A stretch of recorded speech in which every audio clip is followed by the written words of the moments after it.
Hey guys, welcome to a XIra Arien brew that I've come up with. It has been done by others, and I made my deck not knowing that, and then exchanged some monies with some other people. But the goal is to use XIra Arien with Paradox Engine to essentially draw your deck, and we have a couple different ways of doing that. So first, we can just manually storm out off of an ad nauseum. So you ad nauseum into what is not blue-black storm, but rather is Jun storm, and you find a bunch of different things that enable you to untap, draw until you figure something out that can win you the game. Or you have Isochron Scepter plus one of the many different instants in the deck, paired with some number of artifact/creature ramp. And lastly, you have the Buried Alive combos. You have Buried Alive with Royal Gorger and Anger in the Yard. This allows you to flicker all your lands and use XIra Arien each time she enters. Aside from that, there are some kind of niche piles for the Buried Alive sequence, but let's just kind of skip over that so we can get into the match. Alright, so up against Gitrog, Ramos, and Padeem. Padeem is a little bit questionable. It's not a horrible deck from my experience playing it. I don't know exactly what kind of build it is. My guess would be is that it stacks, but that's not confirmed. Some people think that their decks are more competitive than they are, and it could very well be just like a Beats style deck, which would be not favorable.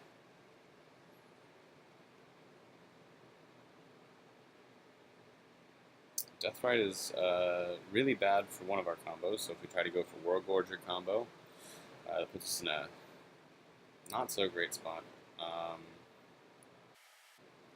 Search for a Bayou,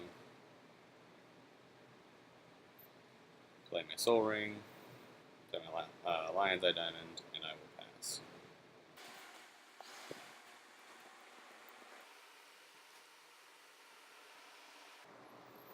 Hierarch, it's a human, not an elf, so that kind of stinks.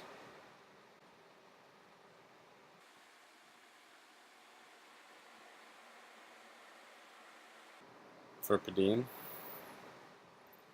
it's a brazen move.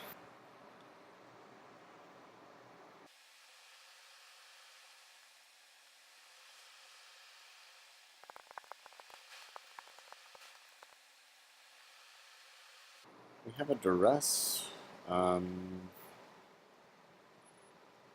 Not sure how useful that would be here.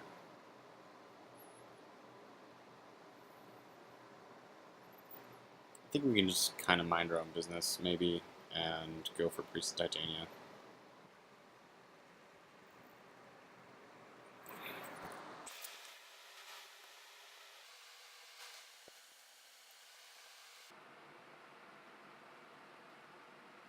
Okay, so not much out of the Padeem player here, so depending on what the Gitrog monster player has, looked like he stopped in his upkeep last turn, so potentially like a Vamp Tutor or something like that, we might be in for some trouble depending on whether or not the Ramos player has interaction. So I guess we'll find out if we're dead or not.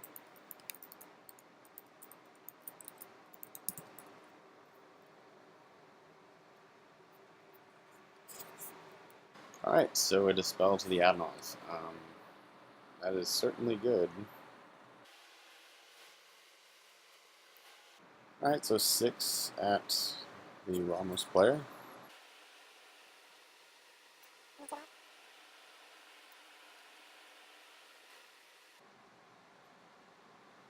A Lotus Petal. Let's think here. We have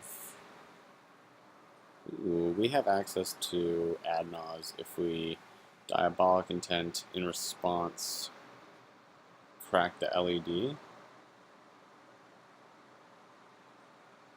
Maybe even without that. Everyone's tapped out, which gives us the most opportunity to just win here. Pretty high chance of winning, I think. So, yeah, let's go ahead and cast Lotus Petal.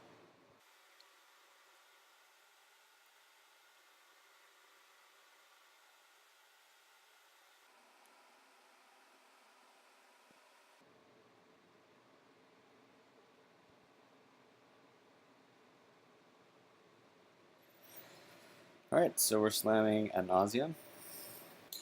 Alright, so there is no force.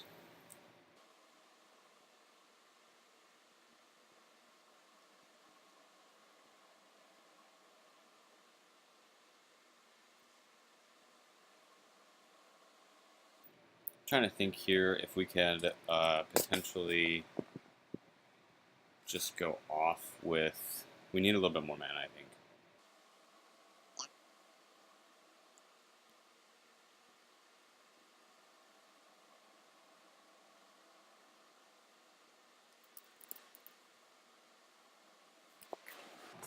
Alright, so Paradox Engine gives us a pretty decent out. So now we don't have to worry about doing the other thing so much. Mass Hysteria allows us to do it, I think.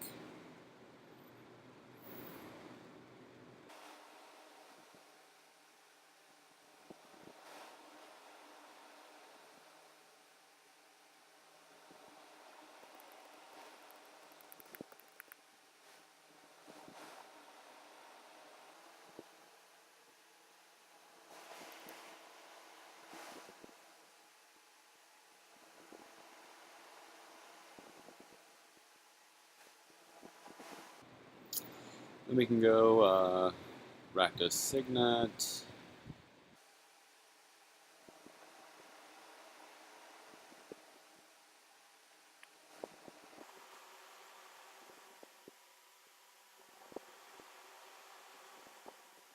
Cast the Mass Hysteria.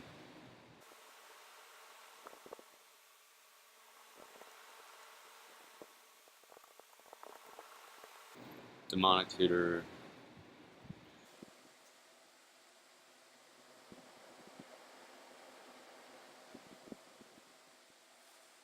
And then, let's see.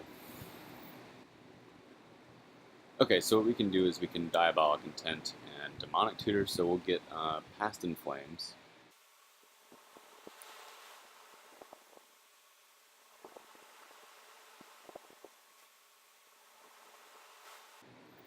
And then we get to go...